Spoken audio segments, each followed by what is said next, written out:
The rain that night was unlike anything Noah had seen in years.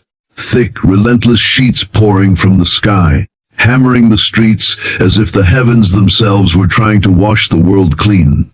The sound on his small house's tin porch roof was deafening, and the wind howled through the trees like a warning. He had just tucked his 7-year-old daughter, Ellie, into bed when he heard the knock. A sharp, desperate sound that didn't belong to someone making a casual visit. Pulling his threadbare hoodie tighter against the chill, Noah opened the door and froze. 2 young girls stood there, identical, their hair plastered to their faces, dresses clinging to their shivering frames. They looked about 16, maybe 17, their arms locked around each other for warmth. For a heartbeat, Noah could only stare, rainwater splashing at their feet, their pale lips trembling as if they'd run miles through the storm. In their eyes was something more than cold, it was fear. If you believe in kindness, in second chances, and in the quiet power of helping strangers when the world turns dark, please take a second to like this video, share it, subscribe to Kindness Corner, and leave a comment. Your engagement helps these real-life-inspired stories reach hearts that need them most. Noah's life had been nothing but storms lately. After losing his wife 2 years ago in a sudden car accident, he had been raising Ellie alone. Money was tight, tighter than anyone knew. His job as a mechanic barely covered rent and groceries, and he'd given up on repairing the leak in the roof because the bills for Ellie's asthma medication always came first. He had learned to live with the cold drafts, the peeling paint, and the hum of the refrigerator that seemed older than he was.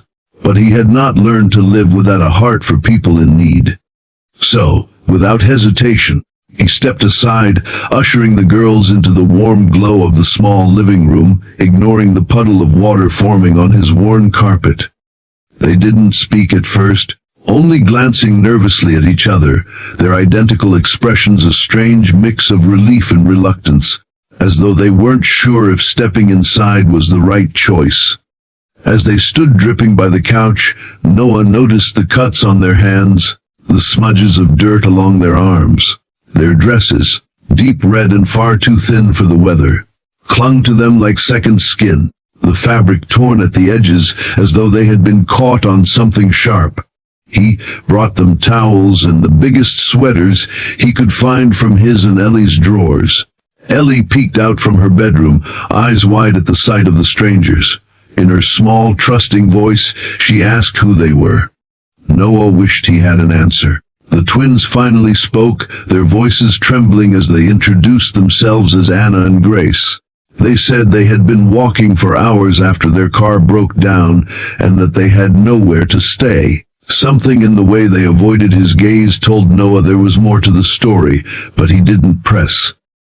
That night, as rain battered the windows and wind rattled the loose siding, the house felt strangely alive. Ellie insisted the twins share her room because she didn't want anyone to be cold. Noah set up extra blankets, knowing they would barely be enough. But when he checked on them later, the 3 girls were huddled together like they'd known each other for years. He watched them breathe, their faces softened by sleep, and felt a tug in his chest, the same one he'd felt the night he first brought Ellie home from the hospital, terrified and awestruck all at once. Morning came, and with it, a quiet tension. The storm had passed, leaving behind the smell of wet earth, and a pale winter light filtering through the curtains. The twins seemed hesitant to leave, as though they had no destination waiting for them. Noah offered breakfast. Just toast and eggs. And though they ate slowly, their hunger was obvious. Ellie chattered happily, asking them questions they mostly answered with small smiles. But when Noah asked if they wanted him to help fix their car or call someone for them, Anna's fork froze halfway to her mouth. Grace's eyes flickered to her sisters, and something unspoken passed between them. They said they'd figure it out, and changed the subject. Over the next hours, Noah found himself noticing small things. How the twins flinched at sudden noises, how they seemed to scan the room before speaking, how their eyes lit up when Ellie mentioned home. but dimmed again when she talked about her mother. They never asked for money, but they also didn't offer much about themselves. And yet, when Ellie accidentally spilled juice on her dress, both sisters jumped to help her clean it, fussing over her like protective older siblings. There was a gentleness in them that didn't match the wariness in their eyes. By mid-afternoon, Noah had decided he couldn't just let them walk away without knowing they'd be safe. He convinced them to stay another night, saying the roads were still too wet and dangerous. That evening, while the girls played a board game on the living room floor, Noah quietly stepped outside to get some air. The storm had left the neighborhood silent, but a black SUV was idling at the corner, engine running. The tinted windows made it impossible to see inside, but something about its stillness set off alarms in his mind. Moments later, the SUV drove away, its tires hissing on the wet pavement. When Noah went back inside, the twins were whispering, their faces pale. The truth came out the next morning in fragments. Grace admitted they hadn't been telling the full story. Their mother was alive, and very much looking for them, but not in the way Noah expected. They had run away from a mansion, from a life of guarded gates and staff who barely spoke to them, from a woman whose wealth was matched only by her absence. They said she was a millionaire, but not the kind who sat at home enjoying her fortune. She was always away on business, chasing bigger deals, and when she was around, her presence was colder than the rain they'd been standing in. The girls had left because they wanted to be somewhere real, even if it meant sleeping on couches or walking through storms. Noah didn't know whether to feel shocked or angry or heartbroken for them. He thought of Ellie and how she clung to him after nightmares, how she lit up when he came to pick her up from school, and he wondered how anyone could choose money over moments like that. But he also knew what it meant to be desperate for something you didn't have. Security, love, a place where you belonged. 2 days later, the millionaire mother showed up at his door. She was tall, poised, and dressed in clothes that looked like they'd come straight from a runway.